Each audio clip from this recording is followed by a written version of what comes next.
Caught my best friend stealing my secrets and spreading lies. When I confronted him, he turned everyone against me, leaving me isolated and alone in my pain. I've hated my younger brother Matt for as long as I can remember. I'm 33 now and he's 30, but it doesn't matter how old we get, he's always been a thorn in my side. And I'm not just saying that in a casual, oh, siblings fight sometimes kind of way. I mean, I really hate the guy. Always have. And honestly, I think I've got some pretty solid reasons for feeling that way. So a little background first. Growing up, our parents treated Matt like he was the second coming of royalty. They made it painfully clear that he was their favorite, their golden boy. They never even tried to hide it. Me? I was just the extra, the guy they tolerated but never really cared about. It's like no matter what I did, I was never good enough. Meanwhile, Matt could do the bare minimum, sometimes not even that, and get praised like he just cured cancer or something. I get it, some parents have favorites, but this wasn't just favoritism. This was full-blown worship. And to make it worse, we come from a pretty old-school, traditional family. Our parents are immigrants, and in their culture, the son is basically treated like a king. Doesn't matter if he's a screw-up. If he's a guy, he's automatically more important. Growing up, that was drilled into me every single day. Matt could have burned down the house, and my parents would have been like, oh, he's just expressing himself. I, on the other hand, couldn't do anything right. Ever. It wasn't always like this, though. When we were younger, I tried to make things work with him, tried to be the good older brother. But as we got older, Matt became more and more of a jerk. He knew he was the favorite, and man, did he lean into it hard. The guy thrived off being the center of attention. He'd constantly overshadow me, no matter what I achieved, and I achieved a lot. I was always the one working hard in school, getting good grades, getting my degree, while Matt coasted by, partying and barely passing classes. But guess who got all the praise? Yep, not me. One example that's burned into my brain is my 18th birthday. It was supposed to be a big deal, right? I had a bunch of friends over, my family was there. It was meant to be a fun time. But then, right in the middle of the party, Matt decides that this is the perfect moment to announce that he's dating some college senior and plans on dropping out of high school to go live with her. I don't know if you've ever witnessed a full-blown family meltdown, but that's exactly what happened. My parents freaked out, our relatives freaked out, and suddenly my birthday didn't matter. At all. Everything became about Matt's big decision. And to top it all off, the whole thing turned out to be a lie. He was just doing it for attention, just to ruin my moment. I should have seen it coming. Honestly, that's just who Matt is. Everything has to be about him, all the time. And the worst part is my parents fed into it. They didn't even try to punish him for ruining my birthday. Nope, they just coddled him like usual. It was always like that. But anyway, fast forward a few years. I'm out of the house, got into business school, graduated with honors, and started working in a decent paying job. Meanwhile, Matt, he barely graduated high school, partied his way through his 20s, and was still mooching off our parents. He did a couple of odd jobs here and there, but nothing serious. But despite all that, my parents acted like he was some sort of business prodigy.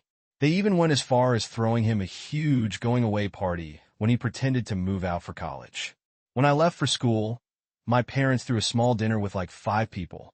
But for Matt, they rented out a freaking restaurant and invited everyone they knew. Typical, right? Anyway, I didn't let it bother me too much back then. I figured once I was out on my own, I wouldn't have to deal with the constant comparisons and the blatant favoritism anymore. And for a while I didn't. I worked hard, saved up money, and finally came up with an idea for my own business. I spent months working on the plan with my business partner, Eric. We put together a killer proposal, and I thought, okay, maybe this is my shot. Maybe I can actually make something of myself without relying on anyone else. But here's where things go off the rails. After months of work, I figured I'd pitch the idea to my parents. My dad was always decent in business, and I thought, hey, maybe they'll want to invest. Maybe they'll actually support me this time. I mean, I didn't have high hopes, but it was worth a shot, right? And to my surprise, they were into it. They said they'd invest, help me get things going. I was over the moon. It felt like for the first time in my life, they were actually backing me. But then that happened. I don't know what kind of twisted satisfaction he gets from screwing me over, but the guy convinced my parents that investing in my business was a bad idea. He told them that it was too risky, that I didn't have what it takes to succeed, and that they should pull out before they lost any money. The worst part? They listened to him. Just like that. All the promises they made, the money they said they'd invest, it was all gone. And this wasn't just casual talk. This was after I'd quit my job, after Eric and I had put everything on the line. I remember sitting in their living room, trying to process what they were telling me. My dad just looked at me and said, "We've reconsidered. Matt thinks this isn't a good idea." That's it. No discussion. No warning. Just blindsided me with it. I was furious. I mean, here I was ready to start something that could have been huge, and they pulled the rug out from under me because my idiot brother had a bad feeling about it. I don't think I've ever been that angry in my life. I told them exactly what I thought of them, of Matt, of everything. I stormed out of the house and didn't look back. From that moment on, I was done with them. I couldn't believe that after everything I'd worked for, they'd still side with Matt. It wasn't just about the money. It was about them never believing in me, never seeing me as more than second best. And so that was it. I cut them off completely. I didn't need their support, and I sure as hell didn't need Matt sabotaging everything I worked for. I was done.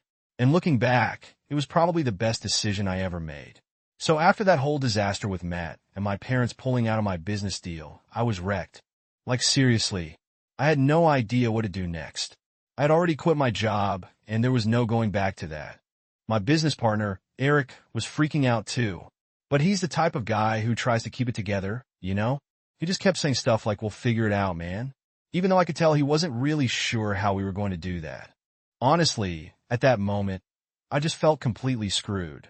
I spent the next few days just sitting at home, going through everything in my head, trying to piece together how I got myself into this mess. It wasn't like I hadn't put in the work. I mean, I spent months building this business plan from the ground up, and it was solid. I had proof of concept, a detailed financial model, even a couple of smaller investors who were ready to chip in. But my parents were supposed to be the big piece, the ones who'd give us the boost we needed to get off the ground. And now it was gone. All because Matt said I was going to fail. I kept replaying that conversation in my head like, how could they just drop everything without even telling me why until I forced it out of them? I guess that's just how deep their blind trust in Matt goes. They believe him over me again. That realization stung the most, like I was never going to be seen as capable or even equal to him in their eyes. But I couldn't stay in that mindset forever. Eric and I had to regroup fast. We started talking about next steps. The first thing we needed to figure out was whether we could salvage any of the investors we had lined up. The smaller ones who were willing to take a risk on us, but weren't going to be able to give us nearly as much as my parents would have. So we sat down and started making calls. And let me tell you, cold calling potential investors when you've just had your biggest financial backing fall through, it's not fun. It was basically a marathon of sorry we can't help, and maybe next time. The first few calls were brutal, and I could feel my hope draining with each rejection. But then one day we got a call back from this small firm we'd pitched to a while back. They weren't offering anything huge, but it was something. It was enough to keep us from completely sinking, and at that point, that's all I needed. Eric and I jumped at the opportunity. We reworked our entire budget, cut costs, and decided we'd go lean until we could prove the business could stand on its own. It wasn't what we planned, but it was better than nothing. So we kept grinding, putting in long hours, trying to make sure every penny was accounted for. Here's the thing, though. Those first few months? Absolute hell. There were moments when I thought we were done for, like the entire business was going to crash and burn before we even got started. I couldn't sleep. I'd stay up all night worrying about whether we'd made the right choice, if we should have just thrown in the towel and gone back to our old jobs. But the thought of giving up made me sick. I'd already lost my family's support. I wasn't going to lose this too. This was all I had left. So Eric and I pushed through, running on fumes, trying to make it work. It wasn't easy, not by a long shot. We had to cut back on so many things we thought we needed. At one point, we were literally working out of a friend's basement because we couldn't afford office space anymore. But I wasn't complaining. We were still moving forward, even if it was slower than we expected. A few months in, something crazy happened. We got our first big client. I'm talking huge. We had been networking like crazy, trying to make connections with anyone who would hear us out, and somehow it paid off. This client saw potential in what we were doing and decided to take a chance on us. It wasn't just a lifeline. It was the break we needed. The money started coming in slowly at first, but it was enough to get us out of survival mode. We started building momentum, and for the first time since this whole mess began, I actually felt like maybe, just maybe, we were going to make it. But of course, things couldn't stay smooth for long. Right when we were starting to hit our stride, guess who comes crawling back into the picture? Yep, Matt. One day, out of nowhere, I get a text from him. It was weird because we hadn't spoken since I blew up at our parents. The text just said, "Hey, can we talk?" Like, really? Talk? After everything that happened? I almost didn't respond, but curiosity got the better of me. So I texted back about what?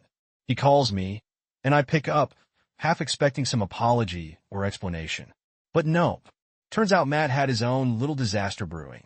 He didn't say much at first, just danced around the topic. But eventually, he let it slip that he was in deep trouble with his own finances. Apparently, he had made some bad investments, big shocker there, and was up to his neck in debt. And now, he wanted my help. I couldn't believe the nerve of this guy. After he'd sabotaged my business, after he convinced my parents to screw me over, now he wanted me to bail him out? I was floored. I mean, what did he expect me to say? Sure, bro. Let me help you out after you ruin my life. Yeah? No. I flat out told him that wasn't happening. I wasn't his safety net. And if he was in trouble, that was on him. He tried to argue, saying that we were brothers, and that we should help each other out. I just laughed and hung up. There was no way in hell I was falling for that. After that call, I felt this weird sense of relief. Like finally I was done with all of them. I wasn't tied to my family anymore, wasn't caught up in their drama. It was like a weight had been lifted off my shoulders. I'd survived without them, and now I didn't need them for anything. Eric and I kept growing the business. We hired a few employees, moved into a proper office, and started expanding. It was hard, but it was also the most rewarding thing I'd ever done. And every time I looked at how far we'd come, I knew it was because I didn't let Matt or my parents drag me down. I was free, finally, and it felt damn good. Update 1.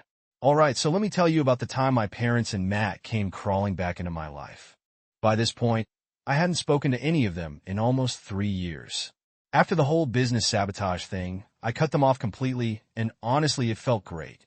I didn't need their negativity, and I was doing just fine on my own. My business was starting to take off. Eric and I were getting new clients, and I was finally starting to feel like all the hard work was paying off. Life was pretty good.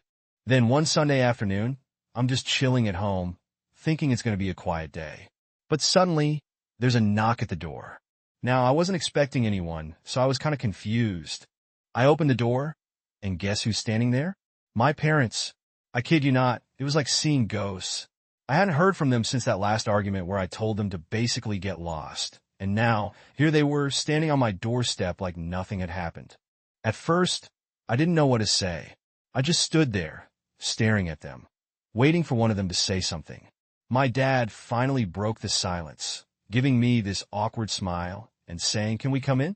Honestly, I didn't even want to let them in, but curiosity got the better of me. So I stepped aside and let them into my apartment. We sat down in the living room, and I was still waiting for some kind of explanation, maybe even an apology. But no. Instead, they start making small talk, asking me how I've been, how the business is going, all that fake "we care about you" stuff. I wasn't buying it. I knew they had to have some kind of agenda, because there's no way they just showed up out of the blue after all this time to see how I was doing.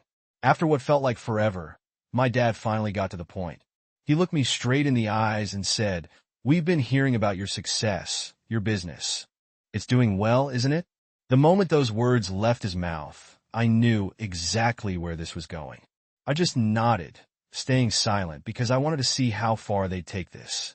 My mom jumped in next, saying, "We've been thinking, now that things are going so well for you, maybe it's time for us to be involved. We could invest, help you grow even bigger." I couldn't believe what I was hearing. These were the same people who had pulled out at the last minute and nearly tanked my entire business. And now that they saw I was making it work, they wanted back in.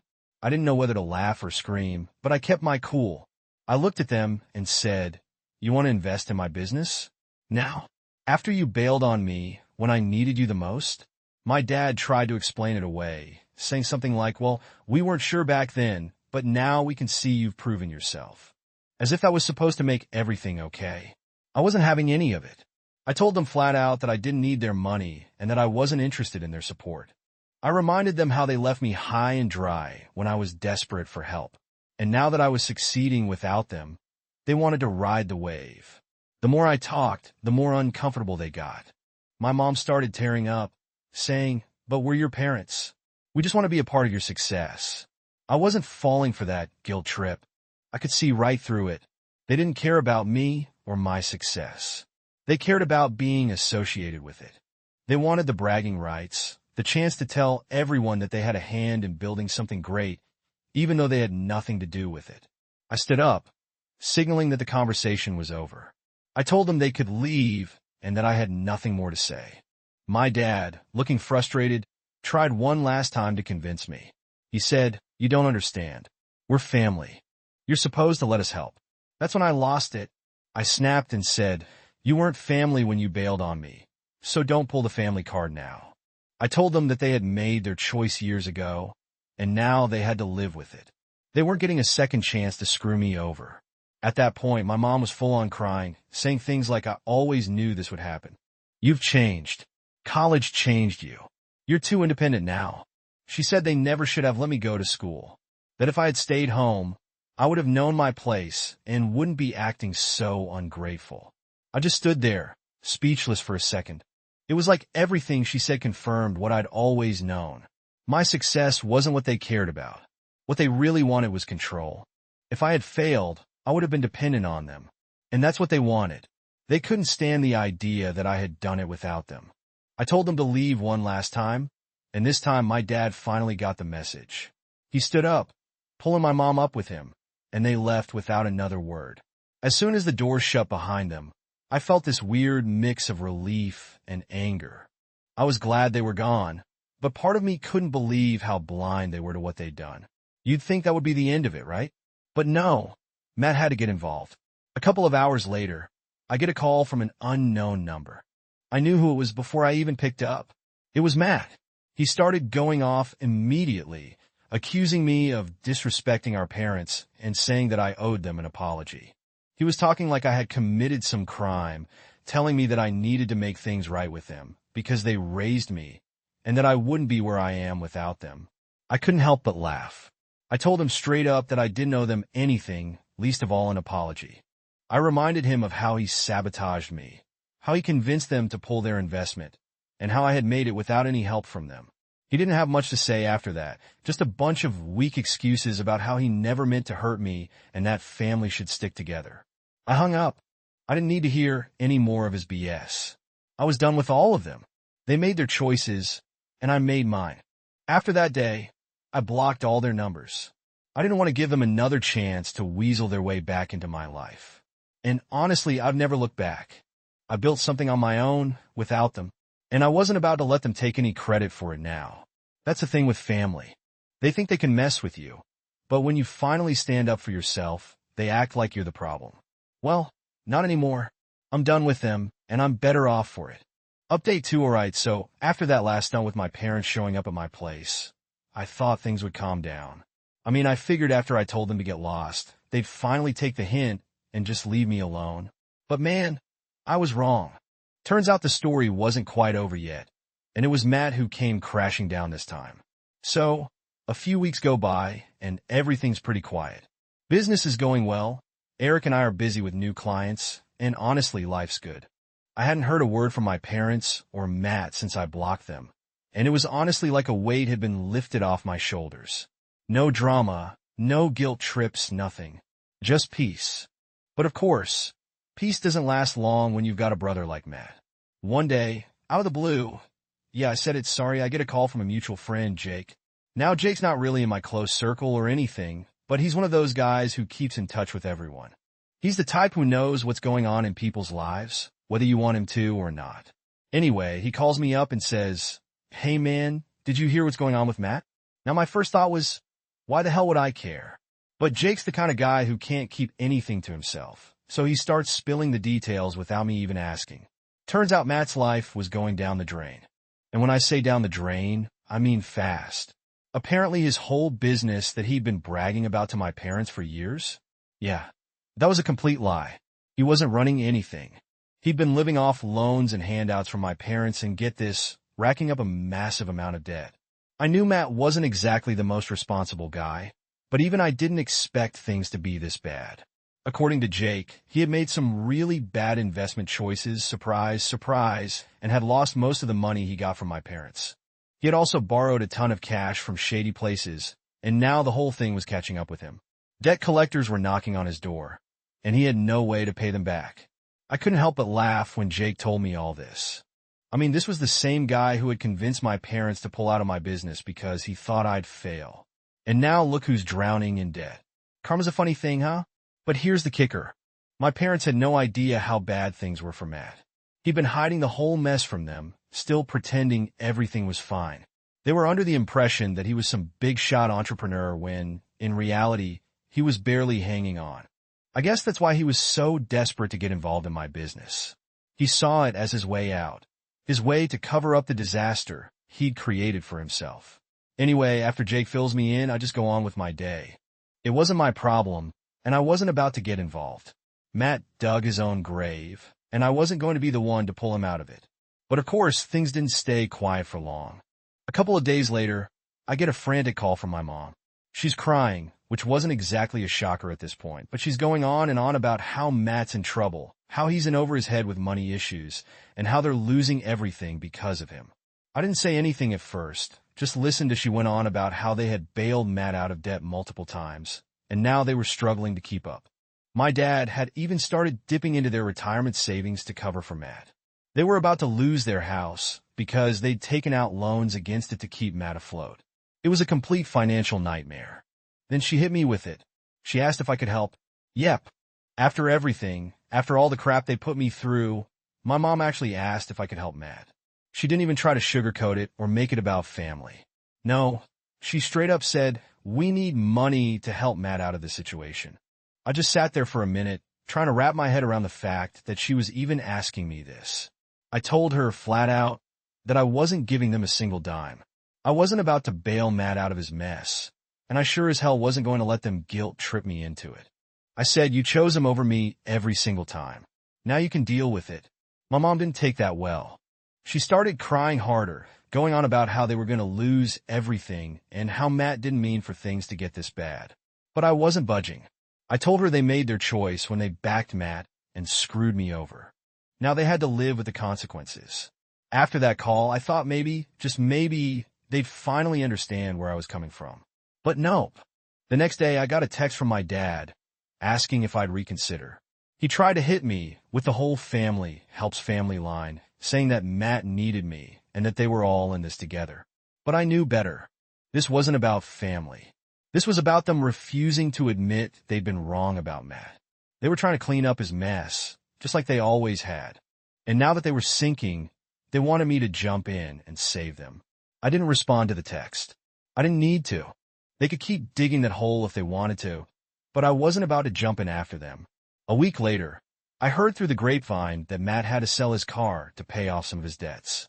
It wasn't enough to cover everything, though, and now he was getting desperate. My parents were still trying to keep up appearances, pretending everything was fine to the rest of the family.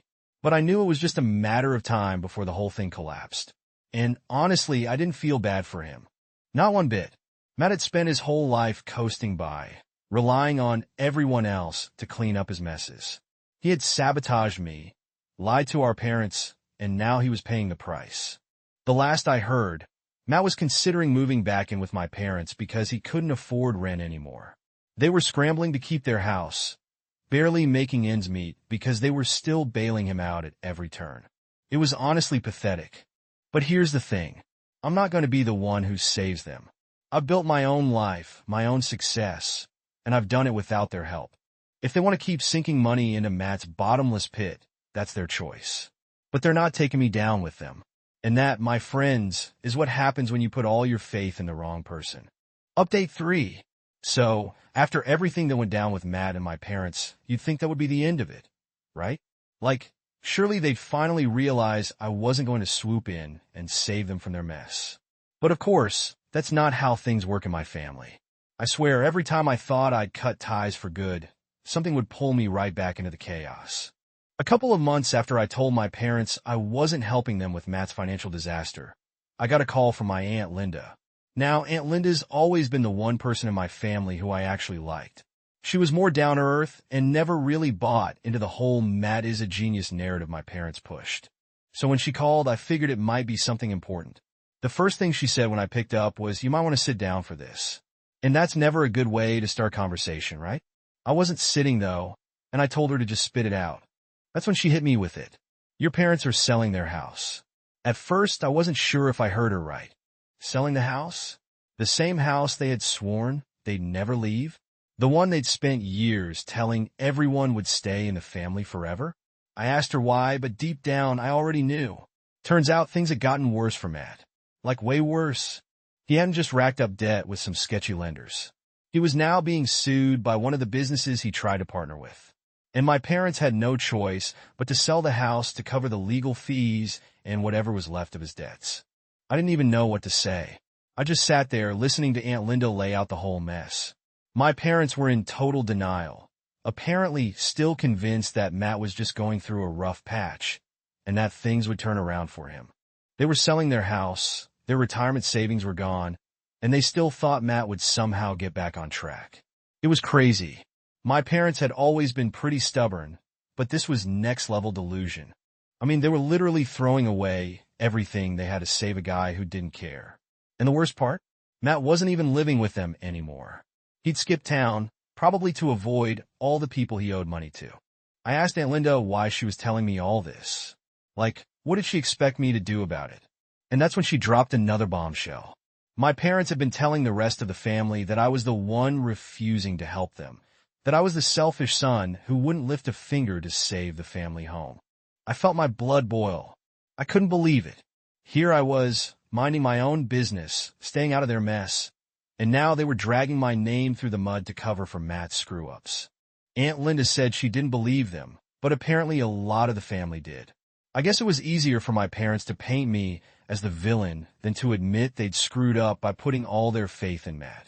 After that call, I had to sit down and think about what to do next. I mean, part of me just wanted to walk away and never deal with them again.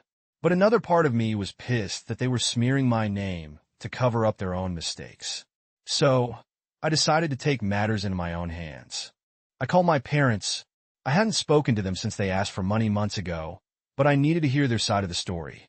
When my mom picked up, she sounded like she'd been crying. She didn't even say hello. The first thing out of her mouth was, "Are you calling to help?" I couldn't believe it. Even after everything, she still thought I might swoop in and save the day. I asked her straight up, "Are you telling the family that I refuse to help you save the house?" She hesitated. That told me everything I needed to know. I wasn't about to let her weasel her way out of this, so I pressed her harder. I told her I knew about the lies they'd been spreading, and that I wasn't going to sit back while they made me look like the bad guy. Finally, she broke down and admitted it. She said they didn't know what else to do. They were desperate, and they thought if they made me look bad enough, maybe I'd feel guilty and step in. I couldn't believe what I was hearing. I told her there was no chance in hell I'd ever help them now. Not after all the lies and manipulation. Then my dad got on the phone, and things got heated fast. He started yelling, saying that I had abandoned the family, and that Matt was still my brother, no matter what. He said I owed it to them to help fix things because family sticks together. That was the last straw for me. I told him he made his choice years ago when he sided with Matt. I reminded him how they threw me under the bus to protect their golden child, and how they've been enabling Matt's failures for years. I told him they were only reaping what they'd sown, and that it wasn't my job to clean up their mess. My dad tried to argue, but I wasn't listening anymore. I told him this was the last time we'd ever speak, and that if they needed help, they could go ask Matt. After all, he was their favorite, right? I hung up before he could say anything else. I blocked both their numbers after that. I was done for real this time. A couple of weeks later, Aunt Linda called me again. She said my parents sold the house and were moving into a small apartment. They had barely enough to cover their bills now, and Matt? He hadn't even bothered to show up. Last anyone heard, he was living with some friend in another city, still avoiding his problems. I guess that's what happens when you put all your faith in the wrong person. My parents lost everything trying to save Matt, and now they had nothing left. Meanwhile, I was building a life for myself, one they had no part in. And you know what? I didn't feel bad. Not even a little. In the end, they made their choice, and so did I. And I'm finally at peace with that.